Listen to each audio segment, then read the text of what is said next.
रेत के फैले हुए सहरा में जहाँ दूर दूर तक खामोशी बोलती थी, वहाँ एक दरवेश रहता था। एक दिन दूर से एक अमीर काफले वाला आया। ऊंट, सामान और नौकर साथ थे। वो दरवेश के सामने आकर बैठ गया और बोला, बाबा जी, मेरे पास दौलत है, सब कुछ है, मगर दिल में सुकून नहीं। दरवेश मुस्कुराया और रेत पर हाथ रखा। रेत से एक सोने का सिक्का निकाला और कहा, ये ले जाओ, मगर एक शर्त है, इसे संभाल कर रखना, कहीं गुम ना हो जाए। अमीर आदमी सिक्का लेकर चला गया, मगर अब उसकी रातें बेचैन हो गईं। हर वक्त सिक्का चेक करता, हर आवाज़ पर चौंक जाता, हर शख्स पर शक करने लगा। अगली सुबह वो घबराहट में लौट आया और बोला, बाबा जी, ये सिक्का वापस ले लें, इसने मेरा सुकून छीन लिया है।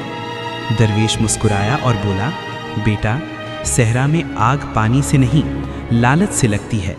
जब दिल खाली हो जाए तभी सुकून उतरता है। सुकून सोने या दौलत में नहीं, बल्कि दिल की सादगी में है।